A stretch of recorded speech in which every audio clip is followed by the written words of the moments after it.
ఇంద్రకీలాద్రిపై వేంచేసి ఉన్న శ్రీ కనకదుర్గమ్మ వారి సన్నిధిలో వసంత నవరాత్రి ఉత్సవాలు 5వ రోజుకు చేరుకున్నాయి.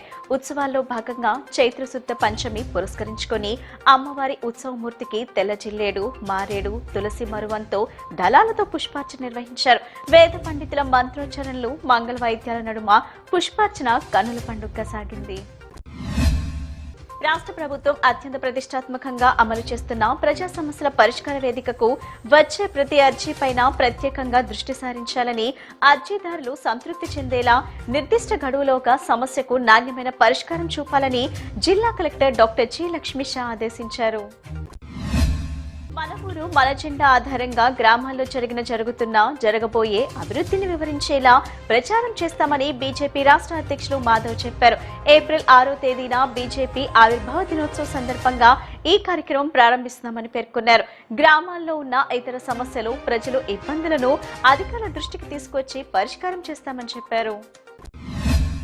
కార్మిక వర్గం తరతరాలుగా రక్త తర్పణలు, ప్రాణదర్పణలు, త్యాగాల ద్వారా సాధించుకున్న 44 కార్మిక చట్టాల్లో ప్రధానమైన 29 చట్టాలు రద్దు చేసి వాటి స్థానంలో కార్పొరేటర్లకు ఉపయోగపడే 4 లేబర్ కోడ్లు తీసుకొచ్చిన ఆర్ఎస్ఎస్, బీజేపీల ప్రభుత్వ విధానాలకు వ్యతిరేకంగా కార్మిక వర్గం ఐక్యంగా సమరశీల పోరాటాలకు సిద్ధం కావాలని ఐఎఫ్టియు జాతీయ ఉపాధ్యక్షులు పి. ప్రసాద్ పిలుపునిచ్చారు. కృష్ణా జిల్లా మచిలీపట్నంలో స్థానిక కోర్టు కార్యాలయానికి బాంబు బెదిరింపు కాల్ రావడంతో పోలీసులు అప్రమత్తమయ్యారు.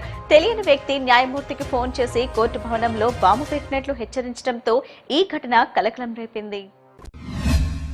కృష్ణా జిల్లా చిన్నగొల్లపాలెంలో తమకు గల 36 ఎకరాల భూమిని వైసీపీ మాజీ మంత్రి జోగి రమేష్ అనుచరులైన శ్రీనివాస్ రెడ్డి, ప్రస్తుతం మండల చైర్మన్ మోషన్ రాజు అక్రమంగా రిజిస్ట్రేషన్ చేయించుకున్నారని పశ్చిమ గోదావరి జిల్లా ఉండి సబ్ రిజిస్టర్ ఆఫీస్ నందు అర్ధరాత్రి సమయంలో అక్రమ రిజిస్ట్రేషన్ జరిగిందని ఏలూరి రంగబాబు ఆవేదన వ్యక్తం చేశారు. పట్టాదారు పాస్ పుస్తకాలు కూడా లేకుండా జరిగిన ఈ అక్రమ రిజిస్ట్రేషన్ పై రాష్ట్ర ప్రభుత్వం సమగ్ర విచారణ జరిపించాలని డిమాండ్ చేశారు. ప్రముఖ సంఘ సంస్కర్త, బోడసకూరు జమీందారు స్వర్గీయ తొమ్మేటి వెంకటరెడ్డి 173వ జయంతి వేడుకలు విజయవాడ నగరంలో అత్యంత వైభవంగా జరిగాయి. ఆంధ్రప్రదేశ్ రాష్ట్ర ప్రభుత్వం ఈ ఏడాది వెంకటరెడ్డి జయంతిని అధికారికంగా కార్యక్రమంగా నిర్వహించడం నగరమంతటా పండుగ వాతావరణం నెలకొంది. ప్రభుత్వాసుపత్రిలో వెంటిలేటర్ సమస్య తక్షణమే పరిష్కరించి రోగులకు అవసరమైన సదుపాయాలు ఏర్పాటు చేయాలని సిపిఎం రాష్ట్ర నాయకులు దోనేపూడి కాశీనాథ్ కోరారు. హాస్పిటల్లో సిబ్బంది కొరత పరిష్కరించి మెరుగైన వైద్యం అందించాలని డిమాండ్ చేశారు. ప్రభుత్వం జాబ్ క్యాలెండర్ పేరుతో నిరుద్యోగులు, విద్యార్థులను తీవ్రంగా మోసగించిందని బీజేపీ యువజన మోర్చా రాష్ట్ర ప్రధాన కార్యదర్శి అజేష్ యాదవ్ తీవ్రంగా విమర్శించారు. గత ఎన్నికల్లో యువతకు అండగా ఉంటామని ఇచ్చిన హామీని నిలబెట్టుకుంటూ కూటమి ప్రభుత్వం జాబ్ క్యాలెండర్ విడుదల చేయడం అభినందనీయమని తెలిపారు.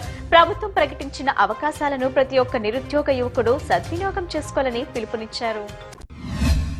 యువతకిచ్చిన హామీలను అమలు చేయడంలో విఫలమైన కూటమి ప్రభుత్వ నిర్లక్ష్యానికి వ్యతిరేకిస్తూ సర్దార్ భగత్ సింగ్ స్ఫూర్తితో పోరాటం సాగిస్తామని ఏఐవైఎఫ్ రాష్ట్ర కార్యదర్శి యుగంధర్ స్పష్టం చేశారు. ఎన్నికల ముందు ఇచ్చిన హామీ ప్రకారం 1,00,000 ఉద్యోగాలతో జాబ్ క్యాలెండర్ను విడుదల చేయాలని ఆయన డిమాండ్ చేశారు. ఎన్టీఆర్ జిల్లాలోని ఇబ్రహీపట్నం గ్రామానికి చెందిన హిందూ వడ్డెర సామాజిక వర్గానికి చెందిన తాము మా తాతలు తండ్రుల నుండి క్వారింగ్ పనులు అయిన రోడ్ మెటల్, కంకర్ తయారు చేయ కూలీలము అందరూ సంఘటితంగా ఏర్పడి 1984లో Shri Marutirama quarry workers labour cooperative society ఏర్పాటు చేసుకున్న జీవనం సాగిస్తుంటే క్వారీని ఇతరులు దౌర్జన్యంగా ఆక్రమించుకొని తమను తీవ్ర ఇబ్బందులకు గురిచేస్తున్నారని సొసైటీ ప్రతినిధులు ఆవేదన వ్యక్తం చేశారు. ఈ పట్టణంపై కలెక్టర్ జోక్యం చేసుకుని క్వారీని తమకు అప్పగించవలసిందిగా డిమాండ్ చేశారు.